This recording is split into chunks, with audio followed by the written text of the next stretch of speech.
Picture a fairground on a flat afternoon somewhere in America.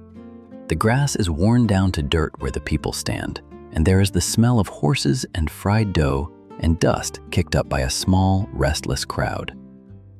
At a chalk line scratched into the ground, a man crouches in a pair of ordinary street shoes. He is not young anymore, not the way he once was, and beside him, close enough to touch, stands a horse. A tall thoroughbred, lathered and nervous, stamping at the dirt, its breath loud in the quiet. A man with a pistol raises his arm.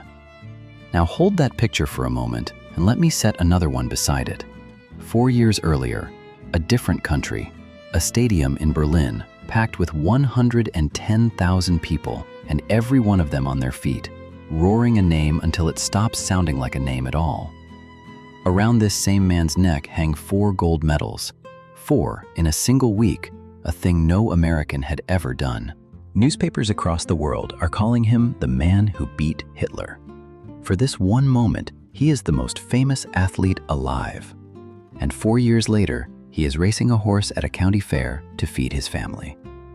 How does a man travel from the highest step in the world to a chalk line in the dirt beside a frightened animal? That is the question I want to sit with you tonight, because the distance he crossed was not measured in years, and it was not measured in miles. It was measured in doors. Doors that opened for him in the unlikeliest place on earth, and doors that closed quietly and firmly in the one place he called home. So pour yourself something warm and settle in. To understand how he ended up at that line beside the horse, we have to go back to a small cabin in Alabama, where the doors were already closed before he was ever born. The cabin stood in the cotton country of northern Alabama, near a place called Oakville, and it was the kind of house where the wind found its way in through the walls. It was 1913. The man we are following into this world is given the name James Cleveland Owens, though no one will call him that for long. His father, Henry, is a sharecropper, which is a word that deserves a moment of its own. It means you work another man's land, from dark to dark, and at the end of the season, the accounting is done by the man who owns the land, and somehow, year after year, the numbers never come out in your favor. Henry's own father had been born into slavery, so this is the door the boy is born behind, a door that was shut on his grandfather, and shut on his father, and waiting, already shut, for him. He is the youngest of a large family, and he is not a strong child. He is sick often, a deep, rattling sickness in his chest that his mother calls the devil's cold. Twice it comes close to taking him. There are winters his parents are not sure he will live to see the spring. And yet, a frail child in that life is not excused from the fields. By the time he is 7 years old, he is out among the rows, dragging a sack, expected to pick as much as 100 pounds of cotton in a single day. 7 years old. Then in 1922, the family does what hundreds of thousands of black families were doing in those years. They go north. They pack what they can carry, they leave the cotton and the closed door behind, and they make the long trip up to Cleveland, Ohio, chasing the rumor of something better. Somewhere up there, the story went, a black man might work for himself, send his children to a real school, and maybe, just maybe, find a door that opened. It is in Cleveland that the boy gets his name. On his first day at a new school, a teacher asks him what he is called. At home, he has always been J.C. Just the 2 letters after James Cleveland. But the boy still carries Alabama in his voice, and when he says J.C., the teacher hears something else entirely. She writes down Jessie. He does not correct her, and so the name sticks, the way a small accident can quietly become the truth of a whole life. Jesse Owens. And somewhere in those Cleveland years, on a patch of open ground, the boy discovers the one thing in all the world that has no door on it. He can run. Not just quickly, beautifully, the way water runs downhill, as though it costs him nothing. Out there on the track, there is no service entrance, no sign telling him where he may stand, no man waiting at a desk to turn him away. There is only the line and the open ground and how fast he can cross it. By his final year of high school, he runs 100 yards in 9 4/10 of a second. fast enough to tie the national record. For the first time, people who had never heard his name began to say it, but running would carry him to a university. And there, my friend, he would learn that in the country of his birth, being the fastest young man in America still meant being sent around the back. The university was Ohio State in Columbus, and he arrived there in 1933 as the most talked about young runner in the country. There was no scholarship waiting for him, not one. The school did not offer them, and so the fastest young man in America paid his own way through college the way anyone else would. He worked. He pumped gas in the summers. He took whatever hours he could find, and then he went out and ran on legs that had already put in a day's labor. He could not live on campus. That was not permitted. He and the other black athletes found rooms off campus and made their own way in each morning.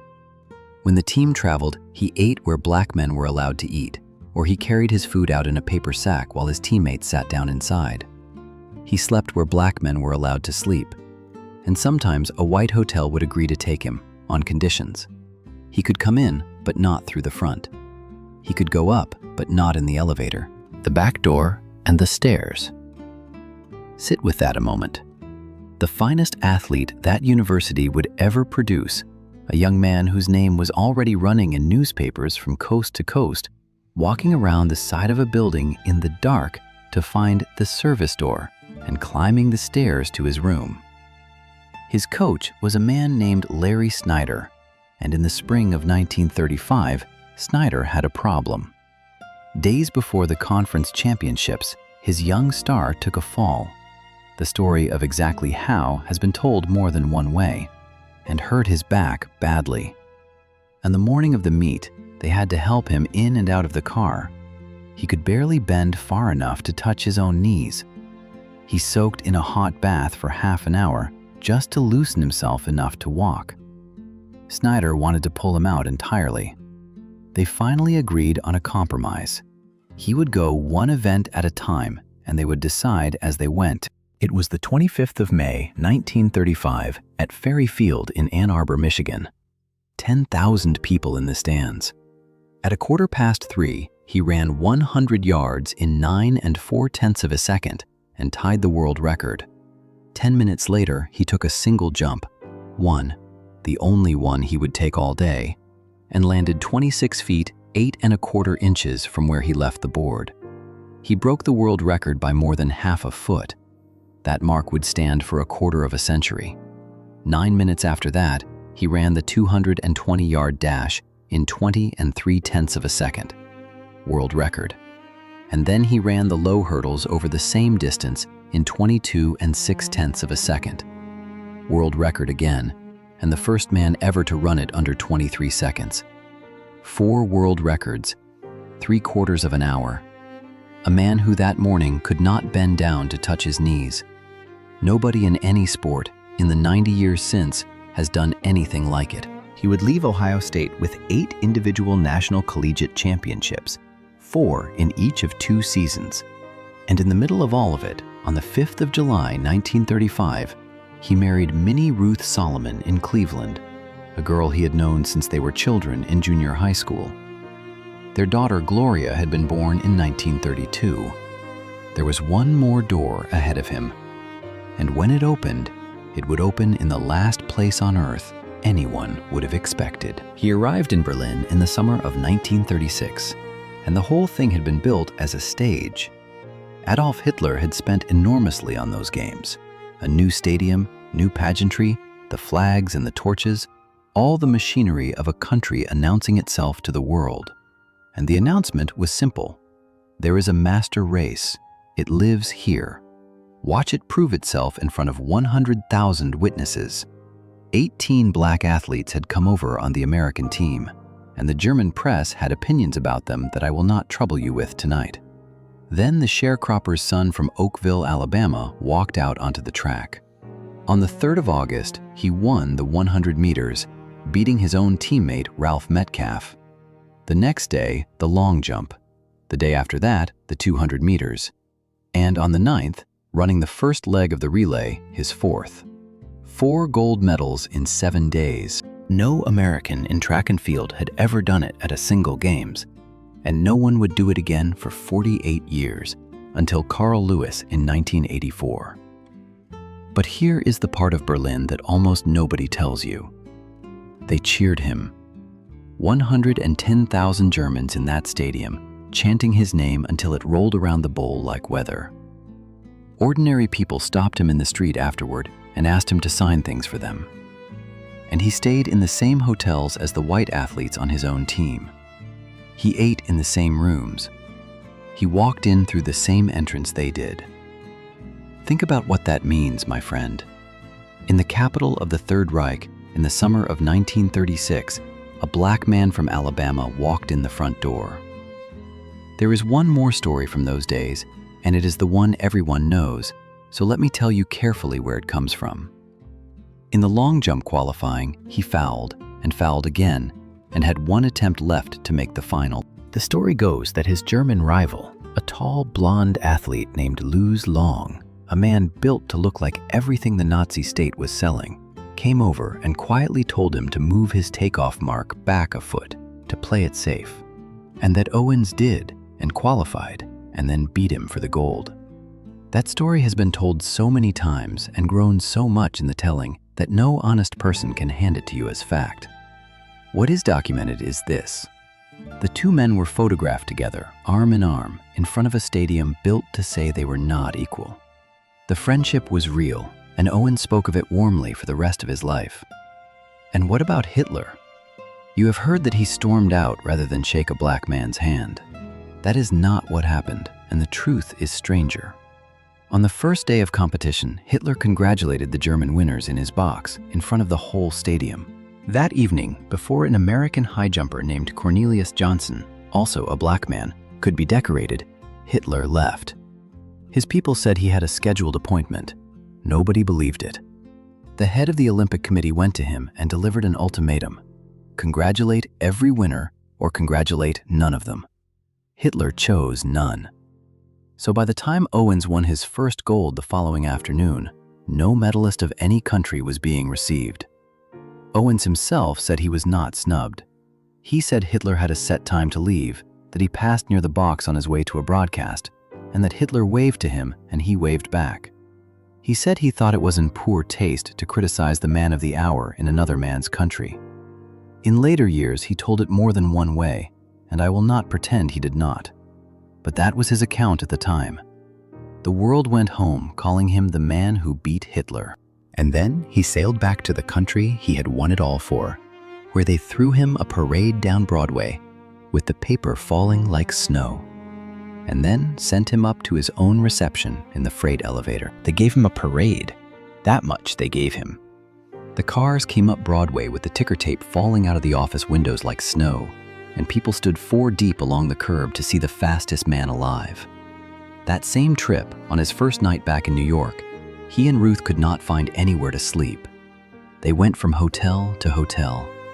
At last, one agreed to rent them a room, on the condition that they enter through the service door. And at the reception held in his honor at the Waldorf Astoria, one of the grandest addresses in America, a whole room of people gathered to toast him. He was not permitted to ride the passenger elevator. He went up to his own party in the freight elevator. I am not reaching for a symbol. That is simply what happened. Then there was the matter of the White House. President Franklin Roosevelt received the white members of the Olympic team. He did not receive Jesse Owens. No invitation came, no telegram came. Not a word from the president of the country whose flag he had just carried up the highest step in Berlin. Owens carried that one for the rest of his life, and he said it plainly whenever he was asked. Hitler didn't snub me, he said. It was Roosevelt who snubbed me. And around all of it, the ordinary machinery of American life went on turning. He could not sit in the front of a bus. He could not live in the neighborhood he could afford. He went to the back door, the way he always had, the way his father had. Then came the blow that took his living away. After Berlin, the American team was ordered onto an exhibition tour of Europe to help pay back the cost of sending them there. City after city, no compensation, a schedule that ground the athletes down. Owens had been away from his wife for months. He was exhausted. And there were offers waiting for him at home. Real offers, he was told, from people with money. He asked to go home. The officials of the Amateur Athletic Union told him that if he left, he would be finished. He left. They kept their word and stripped his amateur standing that August. He was 22 years old. He had 4 Olympic gold medals and a fistful of world records, and he would never again be permitted to run in a sanctioned race anywhere in the United States for the rest of his life. So he turned to the offers, and the offers, my friend, turned out to be smoke. They were publicity stunts, dreamed up by men who wanted a photograph with the champion and had no intention of putting a black man on a payroll. Within months, they had all evaporated. He put it better than I can. Everyone wanted to shake his hand, he said, and slap him on the back and have him up to their suite. But no one was going to offer me a job. He had a wife and daughters. So he looked at the one thing he owned outright, the fastest legs in the world, and he sold what he could of it. By December, 4 months after Berlin, he was standing at a chalk line beside a thoroughbred. He was good at it. He worked out the mathematics of the thing quickly. Ask for a head start, because the crowd wants a close race anyway.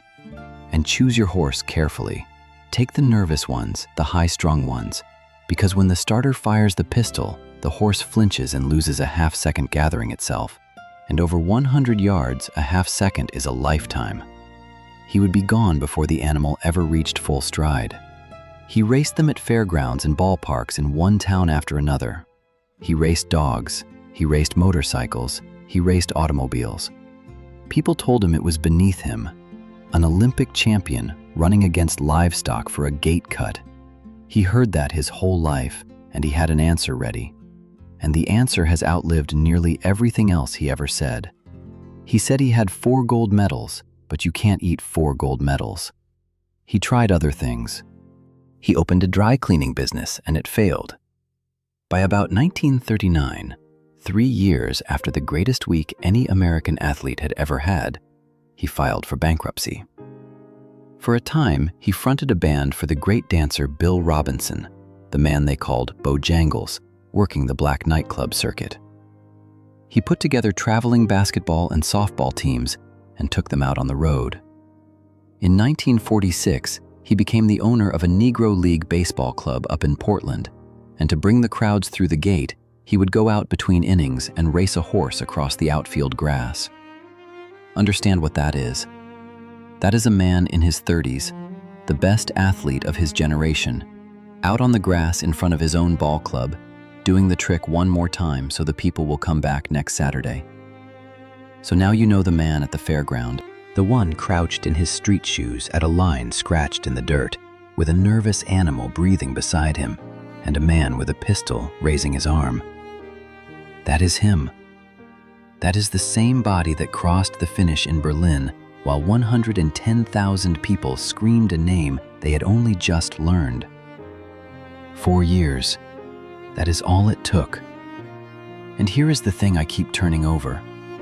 He never once in all those years walked in the front door of the country he had won it for. Germany had led him through the front, Germany of all places. His own nation sent him around the side, past the bins, up the back stairs, and then wondered why he brought it up. A lesser man would have gone hard and bitter, and no one on this earth could have blamed him for it. There were plenty who did go bitter in those years for far less.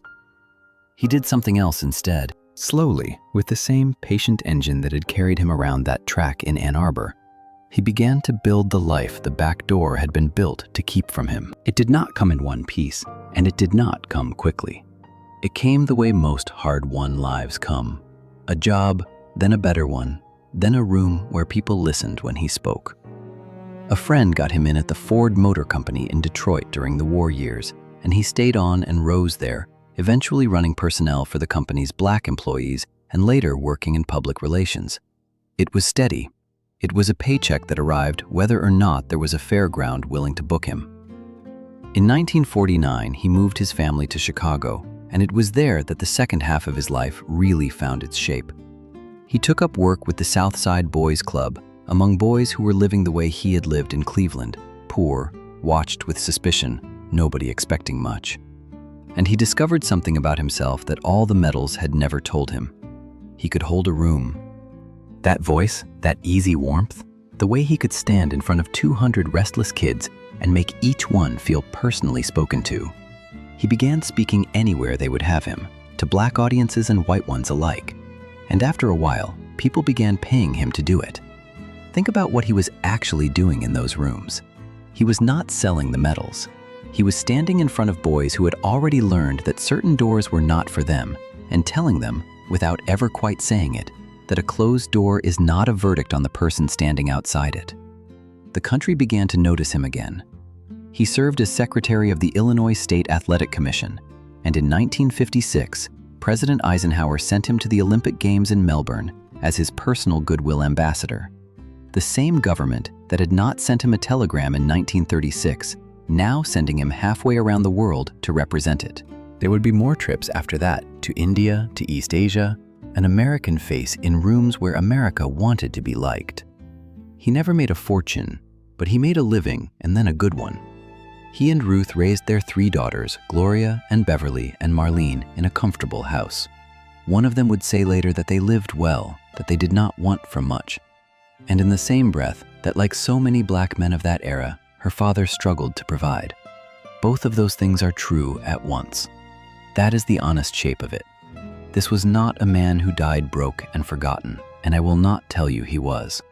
This was a man who had to spend 20 years earning, piece by piece, the ordinary security that 4 gold medals should have handed him in a single afternoon. That is the wound, not poverty, delay. The long, grinding arithmetic of having to prove yourself again and then again in a country that had already watched you prove it in front of the entire world. By the 1960s, he was something close to a national treasure. The bitterness had never taken root. He spoke of America the way a man speaks of a difficult parent he has decided to love anyway. And then a new generation of young black athletes came up behind him, and they were done being patient. Mexico City, October of 1968. Tommy Smith wins the 200 meters in world record time. John Carlos takes the bronze. They climb the podium in black socks with no shoes on their feet. And when the anthem begins, they bow their heads and drive a single gloved fist into the air. Jesse Owens was there. He was 55 years old, an Olympic elder now, a man the committees sent for when they needed a bridge. And when it fell to him to speak on what those 2 young men had done, he came down against them. He thought the protest was wrong. He thought the podium was no place for it. He went to them and told them so. And the thing he said to them was hard. That a fist means nothing, that when you open it, you have only fingers. He was, by then, a lifelong conservative Republican. He admired Dr. King's principles, but not his confrontations. When Muhammad Ali refused induction into the military, Owens condemned him and would not use the name the man had chosen for himself. And in 1970, he put it all in a book. He called it Blackthink, and in it, he went after the Black Power movement directly, arguing that it had lost touch with what he called the silent black majority, that patience and character would carry the race further than anger ever would. The Nixon administration liked it very much. So did a great deal of the white press. Black America did not. The response was fierce, and it wounded him. And I want to be careful here, because this is the part of his life that is easiest to use badly. It would be simple to tell you he was a company man, an old champion who had made his peace with the men who had once sent him up the freight elevator. It would also be simple to skip past it and hand you a hero with no complications in him. Neither would be honest with you. Here is what is honest. A new generation looked at Jesse Owens and saw a man who had been used and had never quite admitted it, who had been ruined by an athletic bureaucracy, ignored by his own president, and sent around the back of hotel after hotel, and who still stood up and asked young men to be patient. They thought he was naive. Some of them said so in the plainest possible terms. And then something happened that almost never happens to a public man of that age, with that much pride, who has just been attacked from every direction. He listened. 2 years later, in 1972, he published another book. He called it, I Have Changed. And in it, he did the thing that most of us never manage even once in a life. He stood up in front of everyone who had watched him be wrong and said so. He wrote that he had come to understand those angry young men. He said militancy, in the best sense of that word, had been the only answer available to the black man. He wrote that any black man who was not a militant by 1970 was either blind or a coward. He was nearly 60 years old. He had spent his whole life being told to be patient, being handed the back door and thanking the man who held it. And at the end of all that, he went back and reopened a door he had shut on his own people. And he did it in public, in print, where it cost him something. I have thought about that a great deal while putting this together. He is remembered for 45 minutes in Ann Arbor and 7 days in Berlin. But the hardest thing that man ever did, he did sitting still at a desk in his late 50s. The honors came in after that, the way they so often do, late and all at once. The Track and Field Hall of Fame in 1974, the Presidential Medal of Freedom in 1976, the highest thing this country can hand a civilian, pinned on him by President Gerald Ford. 40 years, near enough, after Berlin, a Living Legend Award from President Carter in 1979. 40 years. It took his country 40 years to invite him to the front. And by then, something was already working against him that no amount of recognition could reach. He had smoked a pack a day for something like 35 years. From the time he was a young man scrambling for work, right through the ambassadorships and the speeches and the medals. In December of 1979, they put him in a hospital and told him what it was. It was lung cancer, and it was the aggressive kind. The drugs did not touch it. From the diagnosis in December, he had a little over 3 months. He was in Tucson, in Arizona, where the desert air had been kind to him in his later years. On the 31st of March, 1980, in a hospital bed at the University of Arizona, Jesse Owens died. He was 66 years old. His family was with him.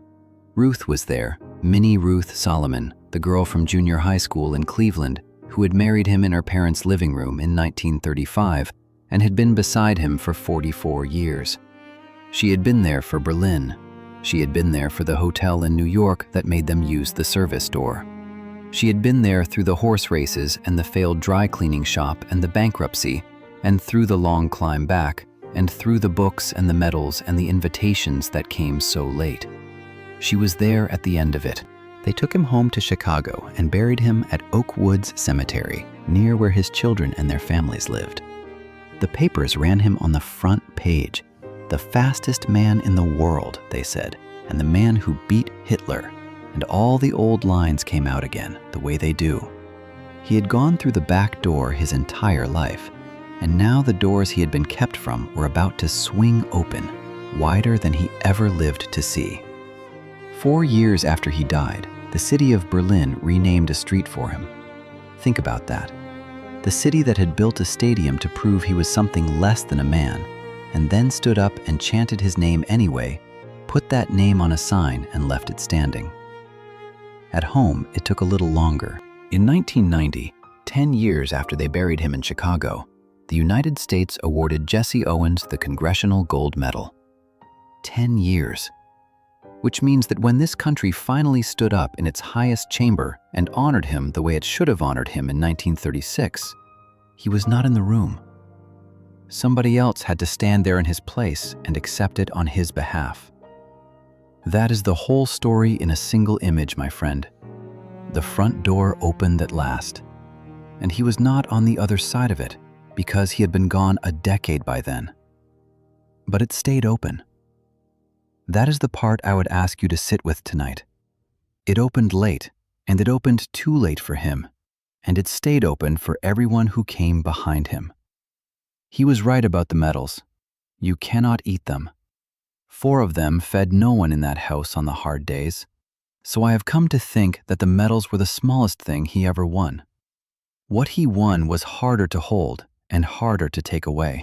Every time this country pointed him around the side of a building, he went around the side of that building, and he walked in, and he did his work, and he would not let them make him small. And then, at the very end, when he could easily have died a comfortable old champion who had never questioned himself, he sat down and admitted in print that he had been wrong about the young men with their fists in the air. He opened one more door.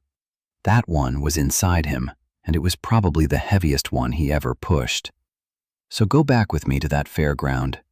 The dust, the small crowd, the nervous horse, the man in street shoes crouched at a line scratched in the dirt, and the pistol going up. He was never racing the horse. He was not even racing Hitler. That was settled in about 10 seconds on a summer afternoon, and it was never close. What that man was running against was a country too slow to see what was standing right in front of it.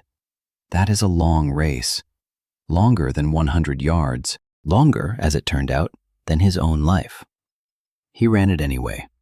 And in the end, he outlasted it.